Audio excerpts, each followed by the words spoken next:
말씀 묵상 메시지 6번째 시간입니다. 오늘 하나님께서 주시는 말씀은 요한복음 1장 9절에서 14절까지 제가 봉독해 올리겠습니다. 참빛 곧 세상에 와서 각 사람에게 비추는 빛이 있었나니 그가 세상에 계셨으며 세상은 그로 말미암아 지은 바 되었으되 세상이 그를 알지 못하였고 자기 땅에 오매 자기 백성이 영접하지 아니하였으나 영접하는 자 곧 그 이름을 믿는 자들에게는 하나님의 자녀가 되는 권세를 주셨으니 이는 혈통으로나 육정으로나 사람의 뜻으로 나지 아니하고 오직 하나님께로부터 난 자들이니라. 말씀이 육신이 되어 우리 가운데 거하심에 우리가 그의 영광을 보니 아버지의 독생자의 영광이요 은혜와 진리가 충만하더라. 아멘. 사랑하는 성도님들, 이번 주중은 코로나 사회적 거리두기 4단계 이제 둘째 주간으로 지나가고 있습니다. 한 주간도요, 말씀과 기도로 언제나 승리하실 수 있는 우리 성도님들이 되셨으면 좋겠습니다. 우리가 말씀 묵상 메시지로 요한복음을 살피고 있는데요. 사도 요한은 요한복음 1장 1절을 보면 예수님이 어떤 분이신지에 대해서 말씀을 하신 적이 있습니다.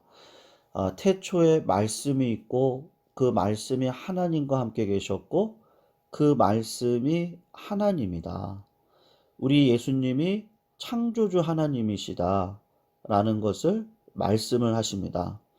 그리고 무엇보다도 그 안에 생명이 있는데 이 생명이 사람의 빛이다. 그래서 예수님이 누구를 창조하십니까? 생명을 창조하시는 것이죠. 그래서 우리 예수님은 나는 부활이고 생명이니 나를 믿는 자는 죽어도 살고 무릇 살아서 나를 믿는 자는 영원히 죽지 아니할 것이다. 여러분, 예수님이 생명의 주인이심을 믿으시기를요, 주님의 이름으로 축원합니다. 그런데 그런 생명을 우리들에게 보여주시기 위해서 주님이 하신 일이 무엇이죠? 오늘 본문 14절을 보시면 말씀이 육신이 돼서 우리 가운데 거하심에 우리가 그의 영광을 보니 아버지의 독생자의 영광이고 은혜와 진리가 충만하다. 하나님께서 우리들에게 생명을 주기 위해서 예수 그리스도를 완전한 하나님입니다만 완전한 육신을 입고 이 땅 가운데 오셔서 생명의 몸이 무엇이고 생명의 삶이 무엇인지를 보여주신 것입니다. 그런데 오늘 본문을 보시면 예수님이 육신이 되어 우리를 구원하러 오셨을 때 두 가지 반응이 일어납니다. 첫 번째 반응이 예수님을 영접하지 않는 거죠. 그래서 10절에서 11절 말씀을 보면 그가 세상에 계셨고 세상은 그로 말미암아 지은 바 되었는데요. 세상이 그를 알지도 못하고 자기 땅에 오매 자기 백성을 영접하지도 아니했다. 여러분, 집에서 키운 강아지도 주인을 알아보지 못하고 지저대면 어떻습니까? 서운하죠? 근데 자신이 창조한 세상이, 백성이 창조주를 알아보지 않는다면 주님의 마음이 얼마나 아프겠습니까?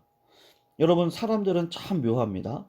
참빛 대신 그분이 와서 우리를 구원하시겠다, 죄를 용서하시겠다, 영생을 선물하시겠다, 천국을 주시겠다, 그렇게 약속을 주셨음에도 불구하고 어떻게 합니까? 영접을 하지 않는 것입니다. 여러분, 왜 거부할까요? 제가 볼 땐 두 가지 이유인데, 하나는 영적인 눈이 없기 때문에 그렇죠. 사단마귀 권세가 그들의 눈을 이렇게 가리웁니다. 그러니까 참 빛이 와도 여전히 어둠이니까 빛을 볼 수 없는 것이죠. 아마도 또 하나는 예수님이 참 빛이라는 걸 안다고 할지라도 내 안에 있는 이 추악한 죄가 드러날까봐 거부를 하고 있는 우리의 본성 때문은 아닐까라는 생각을 합니다. 무엇보다도 현재 즐기던 죄의 삶을 버리기 싫어서 의도적으로 빛을 거부한 사람들도 이 땅 가운데 있습니다. 여러분, 제가 예전에 섬겼던 한 교회 안수 집사님께서 저에게 그런 웃지 못할 이야기를 하셨는데, 물론 농담으로 하신 이야기입니다만, 본인은 하나님 앞에 은혜를 일부러 안 받으려고 그런다는 거예요. 아니, 그랬던 적이 있었다는 것이죠. 그래서 왜요? 라고 그랬더니 그 집사님 말씀이 은혜 받으면 헌신하고 희생해야 되는데 그게 너무 싫더라고 하는 거죠. 여러분, 왜 우리가 예수님을 거부하죠? 우리 안에 있는 죄의 삶을 버리기가 싫은 거예요. 여러분, 하나님으로부터 창조된 인간은 누구나 하나님을 느낄 수 있는 그 장치가, 그걸 양심이라고도 하는데요. 영혼과 마음속에 깊이 내재되어져 있습니다. 그래서 인간은 하나님을 느낄 수밖에 없죠. 그런데 의도적으로 진리의 음성에 귀를 막고 참빛을 향한 눈길을 반대로 돌리면서 자꾸 어둠의 삶을 살려고 하는 우리들의 본성이 있는 겁니다. 여러분, 그런데도 불구하고 어떤 사람들이 등장을 합니까?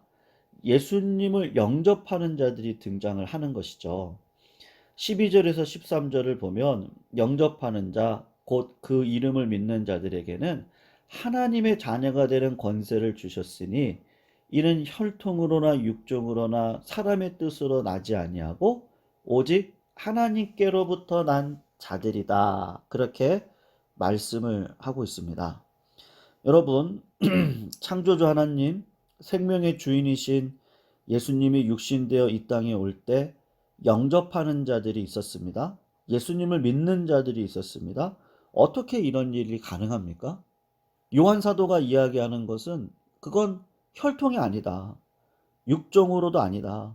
사람의 뜻으로 난 것도 아니고 하나님께로부터 난 자들이라고 설명을 합니다. 여러분, 혈통이 뭐죠? 육체적인 혈연 관계를 말합니다. 다시 말해서 부모님이 목사님이고 선교사님이라고 해서 자동적으로 예수 믿게 된다는 뜻이 아닙니다. 육정은 뭐죠? 육체적인 욕망의 가치로부터 나오는 그 사회적인 명성이나 부나 권력이나 학력이죠. 여러분, 옛날에 우리 어릴 적 그런 찬양 있었잖아요. 돈으로도 못 가요, 하나님 나라. 세상에서 얻는 어떤 힘이나 능력을 갖게 되었다고 예수님을 영접할 수 있지 않다는 뜻이죠. 마지막으로 사람의 뜻으로 나지 않는다. 하나님에게 도달하고자 하는 인간의 어떤 적인 노력, 불교에서 이야기하는 수양, 또 율법의 준수, 선행, 그런 것들로 하나님의 자녀가 될 수 있습니까?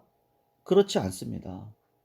여러분, 거듭남이라는 것은 우리가 태어나서 보고 나면, 내가 대한민국 사람이고 내가 남자고 우리 부모님이 누구누구고 그렇게 알게 되는 것처럼 영적으로도 거듭나면 어떻게 돼요? 하나님이 내 아버지고 내가 하나님의 자녀다. 창세전에 예정되어서 물과 성령으로 거듭난 자들만이 알 수 있는 이 은혜가 누구로부터 왔다는 겁니까? 하나님께로부터 왔다는 것이죠. 그러니까 다 은혜라고 하는 것입니다. 사랑하는 성도님들, 예수 믿기 때문에 주어진 은혜가 있는데 그게 무엇입니까? 하나님의 자녀가 되는 권세를 받는 것이죠. 성도들, 우리는 하나님의 자녀입니다.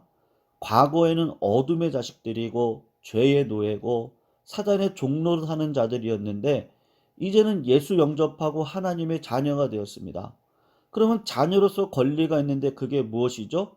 영접하는 자, 곧 그 이름을 믿는 자들에게는 하나님의 자녀가 되는 권세를 주셨는데, 여러분, 하나님을 힘들고 어려운 상황 속에서 부르짖으면요, 간구하시면 하나님께서 자녀된 우리들의 삶을 어떻게 하십니까? 인도하십니다. 사랑하는 성도님들, 나를 통해 하나님의 생명이 영향력을 끼치면서 이 땅 가운데 생육하고 번성하고 충만하는 인생을 살아가도록 우리들에게 권세를 주셨습니다. 환경이 지배를 받거나 조건에 놀림당하지 않고 사람 말에 휘둘려 인생을 살아가는 인생이 되지 않도록 하나님께서 저희들에게 하나님의 자녀 되는 권세를 주셨습니다. 이 땅 가운데 고난과 환경에도 자족할 수 있습니다. 어떠한 부유한 환경에서도 타락하지 않고 선을 행할 수 있습니다. 하나님의 자녀된 권세를 저희들에게 주셨기 때문인 것이죠. 사랑하는 성도님도 오늘도 나를 통해 사람을 살리고 세우는 왕 같은 제사장의 삶을 살아가시는 믿음의 종들이 다 되시기를 축원합니다. 왜요? 내가 하나님의 자녀이기 때문에 그런 것이죠. 오늘도 십자가의 전달자로 이 땅을 살아가시는 주님의 거룩한 은혜 가운데 있으시기를 주님의 이름으로 축원합니다.